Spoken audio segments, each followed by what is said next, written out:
El Señor esté con ustedes. Y con tu espíritu. Proclamación del Santo Evangelio según San Marcos. Gloria a ti, Señor.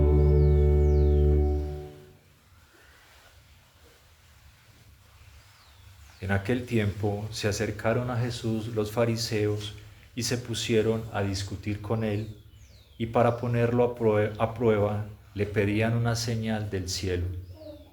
Jesús suspiró profundamente y dijo: ¿Por qué esta gente busca una señal? Les aseguro que a esta gente no se les dará ninguna señal. Entonces los dejó, se embarcó de nuevo y se fue a la otra orilla. Palabra del Señor. Gloria a ti, Señor Jesús.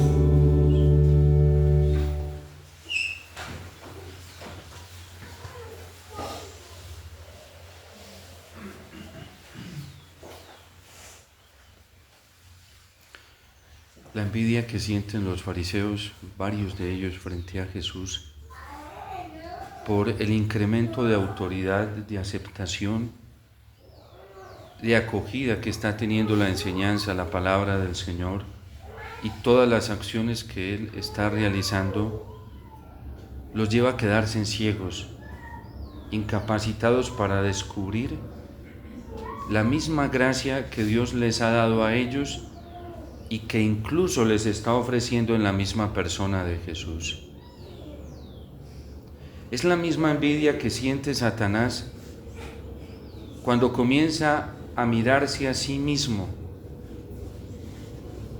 y comienza a mirar a Dios, que es el bien supremo, como un ser con el que quien hay que competir, cuando Dios mismo le está ofreciendo a él la grandeza para seguirse perfeccionando, como lo sigue haciendo en el mundo invisible angelical con todos los santos y los ángeles, porque Dios, que es infinito en bondad, sigue dando y dando de lo que tiene para que las criaturas, quienes Él ha creado, puedan seguirse perfeccionando.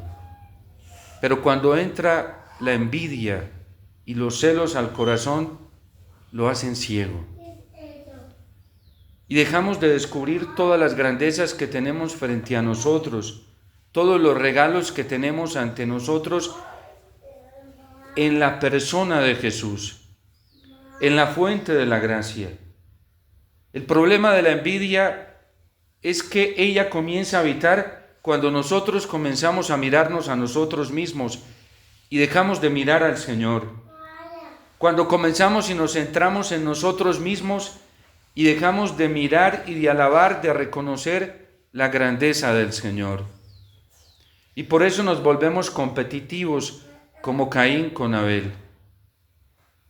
Seguramente que Abel no tenía ni siquiera tiempo para fijarse qué hacía o no hacía su hermano Caín, porque estaba tan maravillado y tan centrado en la bondad, en la belleza y en la hermosura de Dios, que lo único que le daba en su corazón era deseos de corresponderle al Señor con la misma gracia que él estaba recibiendo. Se sentía tan profundamente amado por el Señor, tan profundamente contemplado por el Señor, que lo único que hacía era buscar responderle de la mejor manera, y por eso responde mejor que Caín. Ofrece las primicias y lo hace por preferencia, no lo hace por obligación, no lo hace por precepto legal, no lo hace por miedo. Es un impulso que le brota del corazón al sentirse profundamente amado por el Señor. Eso le pasa a toda persona que deja de mirarse tanto a sí misma, que deja de mirar tanto su miseria y comienza a mirar la grandeza, la bondad del Señor, a contemplar sus maravillas, y contempla tanto las maravillas del Señor, se extasia tanto mirándolo a Él, que lo único que quiere es responderle desde lo más profundo de su corazón, dándole lo mejor al Señor. El envidioso no. El envidioso nunca tiene tiempo para mirar al Señor.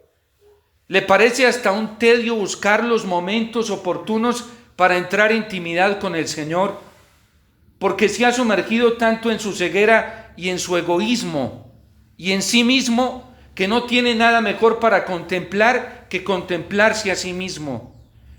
Y cuando uno se comienza a contemplar a sí mismo, ya va en el abismo, ya va hacia el abismo y por el camino de la perdición. Y lo sabemos porque ¿qué deja eso en el corazón? Deja tristeza, deja amargura, deja competitividad, deja una cantidad de sentimientos que lo único que producen es desgracia al corazón. Y comenzamos a mirar al que está haciendo el bien como un problema y una amenaza, como si el que busca a Dios lo hiciera por hacerme sentir mal a mí. Pero es la ceguera de la envidia, porque quien busca a Dios seguramente lo busca porque lo necesita, porque se ha dado cuenta que en su camino por donde iba hacia la perdición, y un día descubrió la luz del Señor, el amor del Señor, y se dio cuenta que es la única ayuda que sirve en este mundo. Y por eso hoy el Señor se presenta en este Salmo 49 como un juez. Y dice el salmista: el Señor de los dioses va a hablar, y para eso va a convocar la tierra de oriente a occidente. Y va a hacer reclamos, va a hacer reproches. Un corazón que está lleno de sí mismo no soporta los reproches del Señor, no los aguanta, no los tolera. Un corazón que está sumergido en la rebeldía y que lo único que está haciendo es alimentando al demonio y sirviéndole a Satanás, porque quien alimenta la rebeldía es discípulo del demonio, es un apóstol de Satanás, es un servidor del demonio, un esclavo de él, que es el único que se rebeló contra Dios. Y el Señor va a reprochar y va a hablar. Y para eso convoca la tierra de oriente a occidente, de norte a sur. Y dice: no te reprocho. Y le está hablando a un Israel que se volvió ritualista externo. El Señor no viene a reprocharle los cultos litúrgicos que Israel realiza en el templo. No viene a reprocharle la cantidad de sacrificios. Dicen incluso que para esta época en que el salmista está hablando, los ríos de sangre que corrían en los patíbulos del templo eran enormes, porque nunca Israel había sacrificado tanto como en aquella época para que los sacerdotes hicieran ofrenda al Señor. ¿De qué nos sirve venir a la Eucaristía? ¿De qué nos sirve rezar 5, 4, 10 o 2 o un rosario si nuestro corazón está engreído en nosotros mismos? ¿De qué nos sirve hacer ayunos 20, 30, 40, 1 o 2 o 5 días cuando en nuestro corazón todavía no está la limpieza y la rectitud de entregarse totalmente al Señor, de vivir totalmente al Señor? Si todavía en nuestro corazón Cristo no es nuestra opción fundamental, Dios no es nuestra preferencia fundamental, el cielo no es nuestra preferencia fundamental, es mejor que no vengamos. No te reprocho tus sacrificios, pues siempre tengo tus holocaustos ante mí. ¿Por qué recitas mis preceptos? Y hablas a toda hora de mi alianza. ¿De qué nos sirve predicar? ¿De qué nos sirve hablar del amor del Señor si no es nuestra preferencia? ¿De qué nos sirve hablar del cielo si no es nuestra preferencia? ¿De qué nos sirve hablar de la pureza si no es nuestra preferencia? ¿De qué nos sirve hablar de la honestidad si no es nuestra preferencia? ¿De qué nos sirve hablar de Dios como ser absoluto si no es la preferencia de nuestro corazón? ¿De qué nos sirve hablar de la Eucaristía, de la liturgia, hacer cursos, diplomados, doctorados, maestrías, licenciaturas en las mejores universidades de liturgia, si Dios no es nuestra preferencia? No juguemos con el Señor. ¿De qué nos sirve hablar del matrimonio si no es la preferencia vivir la vida matrimonial como Dios la quiere? Y andamos buscando consensos de criterios humanos, teológicos, de doctrinas de hombres para vivir la vida matrimonial y no vivirla como Dios quiere, santamente, como la vivieron San José y la Virgen. ¿De qué le sirve a tantos hoy dentro de la iglesia hacer retiros de matrimonios, predicar sobre la vida matrimonial, si no tienen la opción en el corazón de vivir la santidad matrimonial? ¿Por qué recitas mis preceptos y tienes siempre en la boca mi alianza? Tú que detestas la obediencia y echas en saco roto mis mandatos. Hay matrimonios hoy dentro de la iglesia que predican y se ufanan y en las redes sociales hablan y hablan de la dignidad del matrimonio. ¿Y cómo son sus relaciones conyugales? ¿Son según Dios? ¿La preferencia a la hora de unirse íntimamente es según Dios? ¿Para qué hablas externamente si no tienes la intención en tu corazón de vivir la santidad matrimonial, si ni siquiera la estás buscando? Si no es tu preferencia, esa es la hipocresía que reprocha el Señor. Y ese fue el espíritu que más daño le hizo a Jesús y que más daño le hace hoy en la iglesia. Por eso el Señor dice, tibios no quiero. Se siente más tranquilo el Señor con una persona fría que abiertamente diga, no quiero, sabiendo que le duele y que esa persona se hace un daño espantoso, que con alguien que vive de apariencia. Tanto daño le hace hoy al Señor y a la iglesia la hipocresía en tantos sacerdotes. Es que creemos que a veces con vivir una liturgia impecable externamente, pero no tener la preferencia de nuestro corazón por el Señor, por ser obedientes a sus mandamientos, por vivir la pureza celibataria y la castidad en la vida consagrada como el Señor nos lo pide desde el corazón, para que nuestros pensamientos sean puros y nuestros deseos sean puros.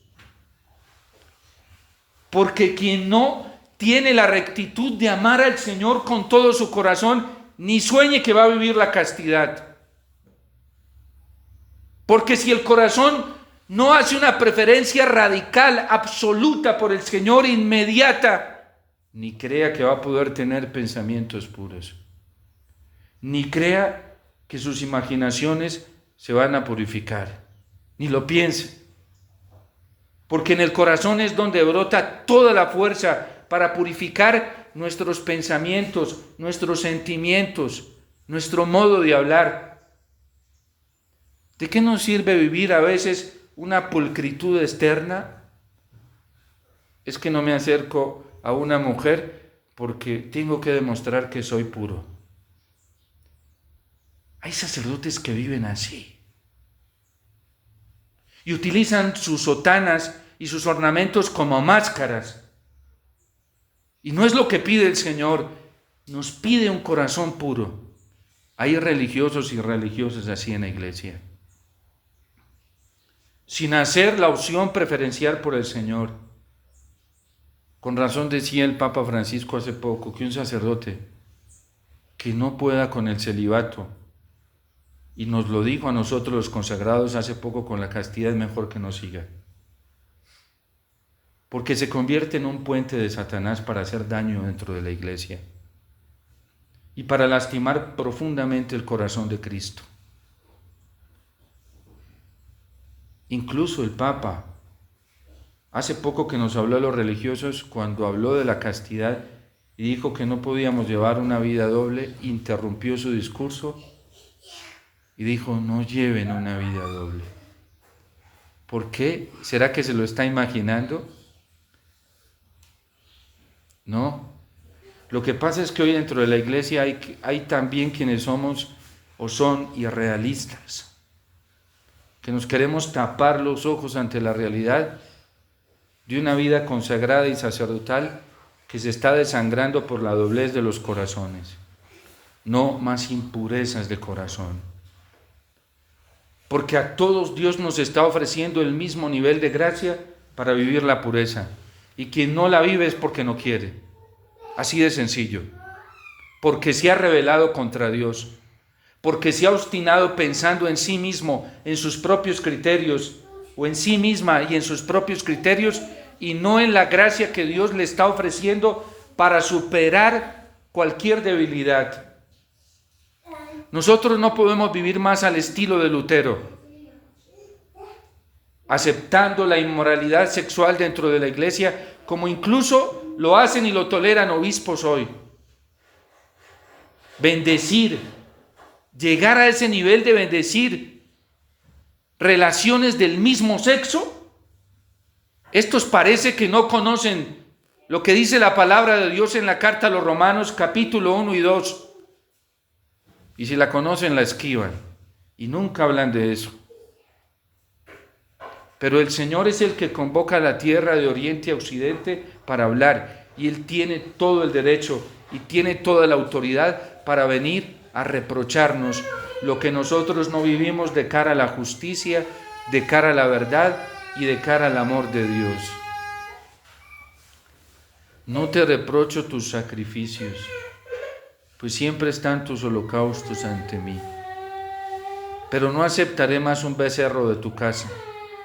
Se lo dice a Israel. Y el pueblo creyó que era que no estaba hablando con ellos. Y creyó que esto no era serio, pues se quedaron sin templo, se quedaron sin sacerdotes, se quedaron sin profetas, se los quitó todo.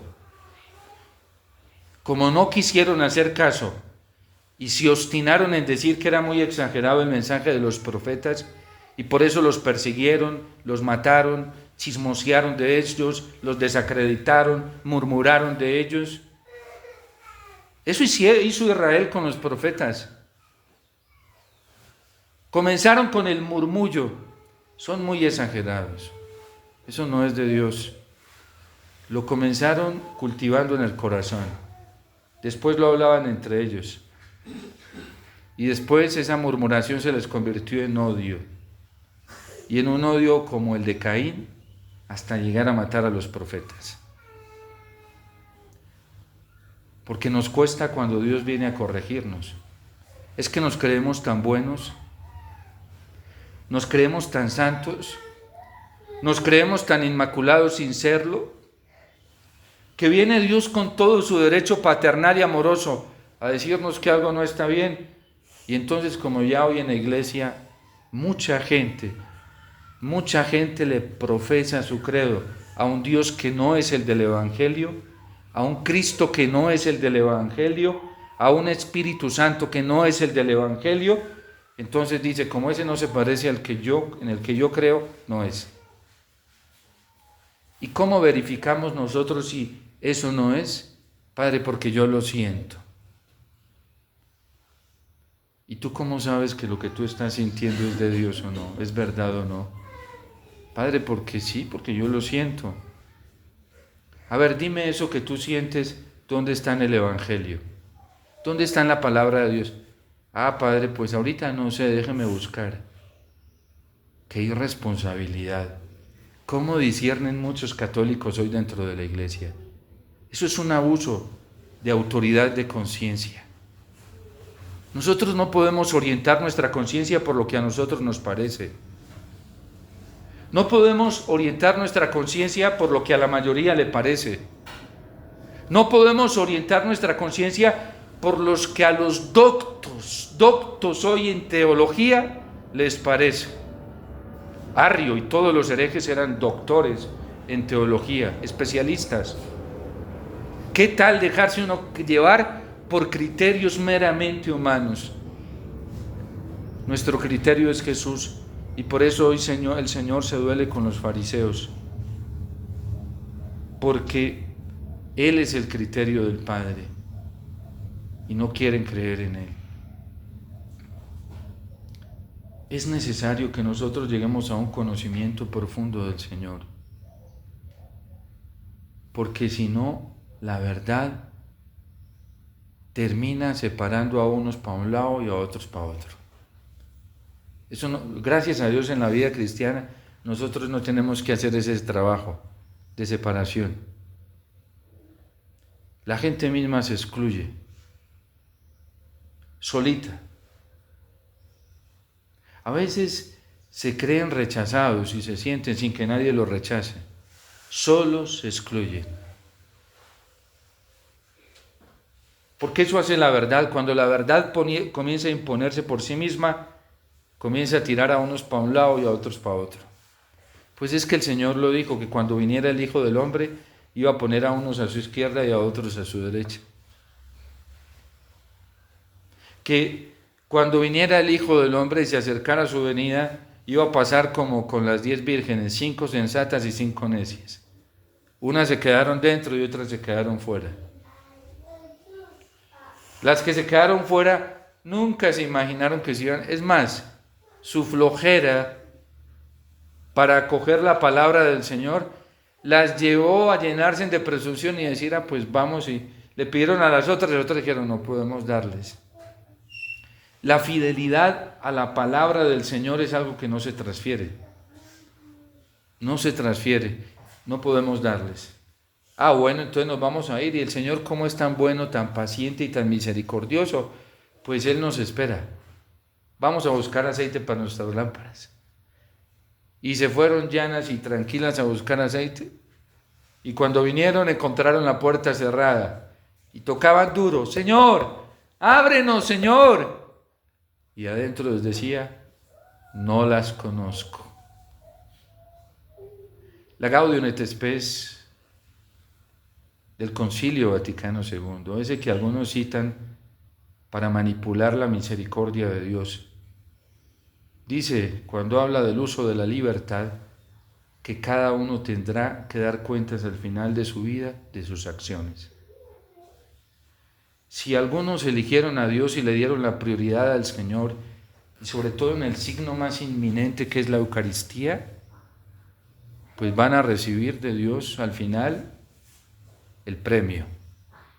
Si para otros fue más importante la familia, el esposo, la esposa, los hijos que la Eucaristía, si para nosotros los sacerdotes fue más importante la gestión económica, fue más importante la gente que Jesús Eucaristía, si para nosotros los religiosos se nos fue volviendo más importante la actividad, el trabajo, supuestamente por las almas, la evangelización, la creación de obras y de una cantidad de cosas en este mundo, y fue más importante el activismo que Jesús Eucaristía, cada uno va a recibir su paga. Señor, ábrenos. ¿Y por qué a las otras 5 sí las dejaste entrar? Porque ellas me obedecieron. Yo les dije que velaran y oraran, y ellas se la pasaron velando, me buscaban a mí por encima de todas las cosas. Ese esposo que pudo entrar, que se parece a las vírgenes sensatas, ese esposo se preocupó por buscarme, por ser fiel a mi palabra, por buscarme en la Eucaristía, por amarme, y me prefirió a mí incluso a su misma esposa. Y eso yo se lo tengo que premiar, porque me prefirió a mí. ¿Cuál es la preferencia de nuestro corazón? ¿Verdaderamente es el Señor? Porque si no lo es, nos puede pasar, si no nos ponemos las pilas rapidito, como las vírgenes necias. Cuando yo me levanto, ¿qué es lo que primero me mueve? ¿Hacia dónde me mueve el corazón cuando me levanto? ¿Hacia el Señor o hacia otras cosas? Cuando llegue la vida eterna, para ese lado nos vamos a inclinar.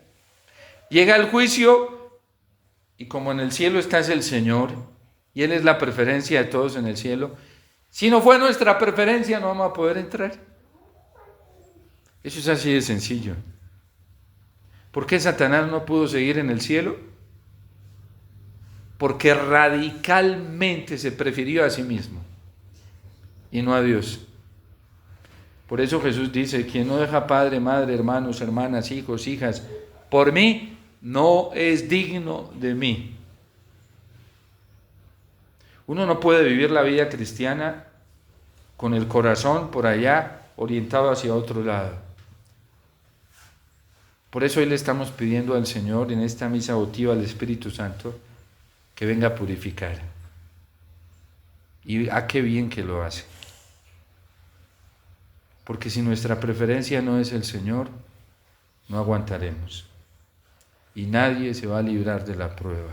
Nadie. Ni yo, ni nadie. Y ella se presentará como fuego y lejía. Y entonces ahí nos daremos cuenta a quién verdaderamente estamos buscando. Danos un signo, no caigamos como los fariseos en buscar más signos. El signo, el milagro más grande, precioso de todos, lo tenemos aquí en la Eucaristía. Si la Eucaristía no nos está moviendo el piso, quiere decir que Jesús no nos está moviendo el piso, porque la Eucaristía es Jesús. La Virgen en Fátima, el ángel antes de la aparición de la Virgen a los pastorcitos les enseñó una oración de reparación y decía: Santísima Trinidad, Padre, Hijo y Espíritu Santo, los adoro profundamente y les ofrezco el cuerpo, sangre, alma y divinidad. Esto está todo en una persona, en una realidad que se llama la Eucaristía. Ahí está, de nuestro Señor Jesucristo, presente en todos los agrarios de la tierra.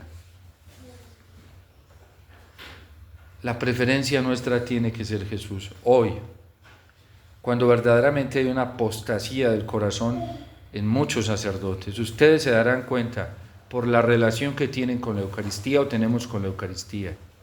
Hoy, cuando hay una apostasía real en el corazón de tantos religiosos y religiosas, en donde la preferencia no es Jesús o Eucaristía.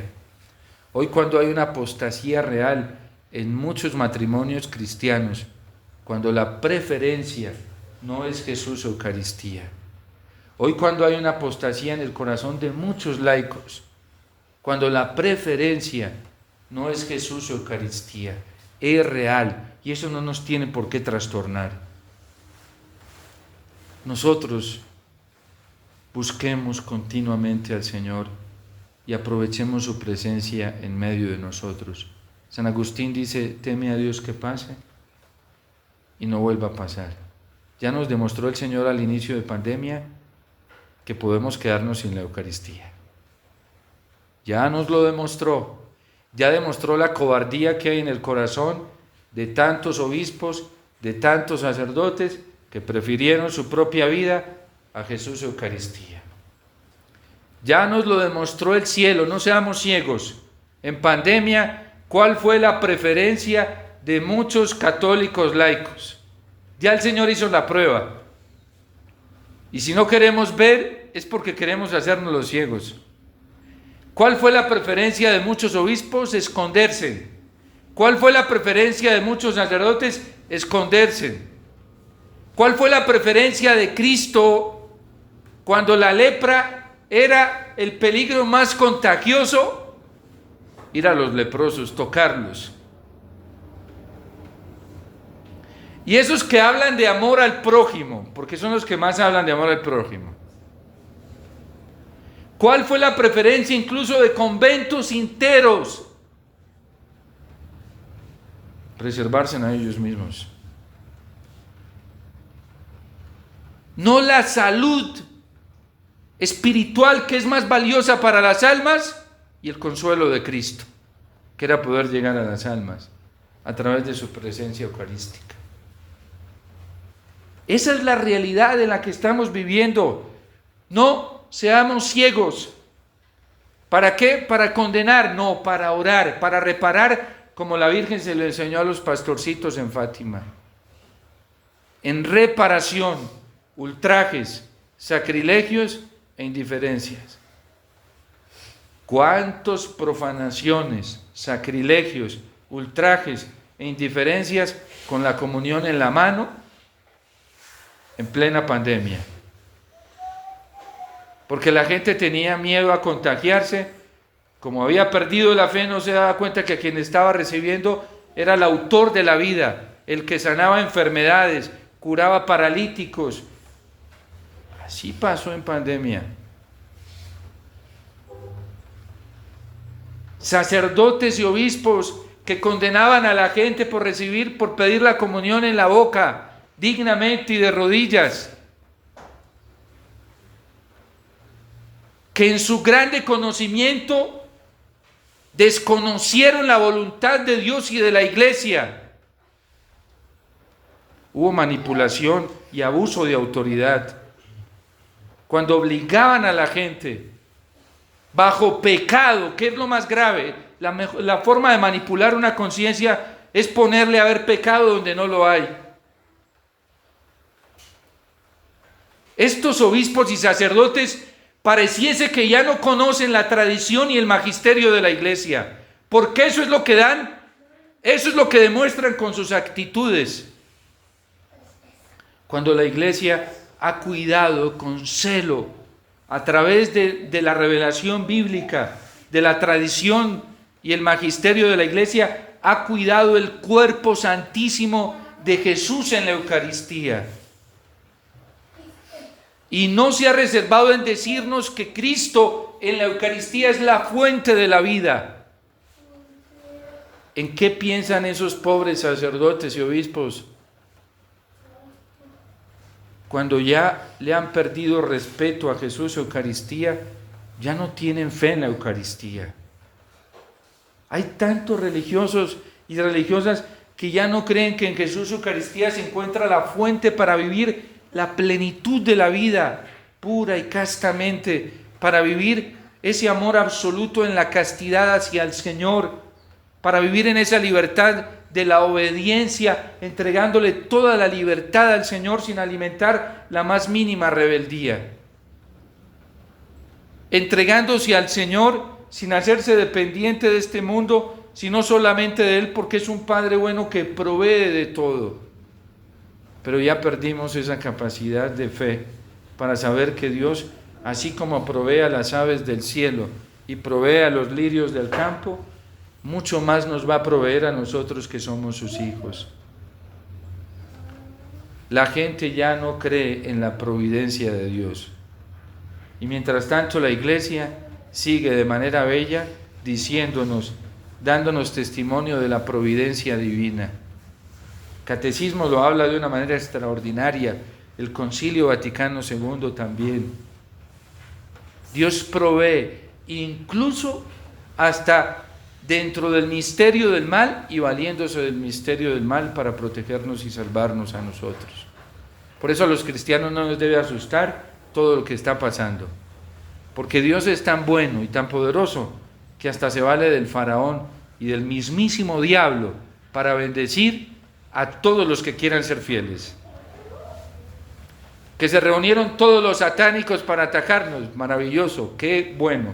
Cuando uno está buscando al Señor nos hacen un favor grandísimo. Yo encontré una vez brujería con la frase de mi ministerio sacerdotal. Yo la encontré y se las mostré a alguien y le dije, mira, y no me da miedo. ¿Por qué? Porque yo conozco a alguien más poderoso que cualquier brujo o bruja que haya hecho eso. Pobrecito. Yo solo le pido al Señor, ten misericordia de estos pobres, o de estos pobres. Mientras nuestro corazón esté buscando al Señor, no debemos tenerle miedo a nada, así se aparezca el mismísimo infierno ahorita. ¿Qué problema? Una vez el diablo a través de una persona, que yo estaba atendiéndola en confesión y se endemonió. Y me dijo, te voy a acabar y te he intentado matar varias veces. Y a mí, lejos de darme eso, esto me dio como alegría, ¿sí? Yo he intentado, pero no ha podido. Eso quiere decir que la Virgencita me ha cuidado muchísimo, ¿sí? Que el Señor me ha cuidado muchísimo. ¿Cuánto no ha intentado hacernos el diablo? Si nuestro corazón está en el Señor y está en Jesús, ¿a qué le debemos tener miedo? Dice San Pablo, ¿quién nos podrá separar del amor de Cristo? ¿Quién? ¿O qué nos puede separar del amor de Cristo? Dice, ¿acaso Dios? Él mismo fue el que nos justificó. Él mismo entregó a su Hijo para salvarnos. Él no nos quiere separar de su amor. Él nos quiere unir más a su amor. Por eso no tengamos miedo de entregarle toda nuestra libertad al Señor. Es la primicia que Él quiere de nosotros, nuestra libertad. Y quiere que se la entreguemos no por miedo, no por obligación y mucho menos por coerción. Hay gente que en la evangelización se vuelve coercitiva, son dobles. Como si eso fuera lo que trajera las almas al Señor, ¿no? En libertad, el Señor quiere que libremente lo que Él mismo nos dio, con la misma alegría que Él nos lo dio, se lo entreguemos. San Ignacio tiene una oración bellísima que dice: tomad, Señor, mi libertad, mi memoria, entendimiento y voluntad. Vos me lo diste, Señor, a vos, Señor, lo retorno. Tómame, soy tuyo, haz de mí y conmigo lo que tú quieras. Por eso es un santo tan grande en la obediencia. Nosotros ofrezcámosle al Señor nuestra libertad toda, así nos acabe el mundo hoy. Así se nos venga el infierno encima, mejor, ¿sí?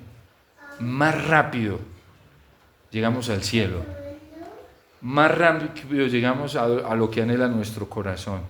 Por eso no tengamos miedo y no nos dejemos contagiar de tanta rebeldía que hoy hay hacia el Señor, incluso dentro de la iglesia. Más bien oremos por tantos rebeldes a la voluntad del Señor y pidamos misericordia tanto para nosotros como para muchos que se están rebelando a obedecer la voluntad del Señor e incitan a otros a cometer esas rebeldías, incluso pastores, sacerdotes y obispos, que andan, yo no sé, descompensadísimos, porque yo no sé cómo llamar eso, ¿sí? Pero no nos rebelemos más contra la voluntad del Señor. En la voluntad del Señor está la paz que todos necesitamos, todos. Que la Virgen, que le obedeció en todo al Señor, San José, que le obedeció en todo al Señor, intercedan por nosotros.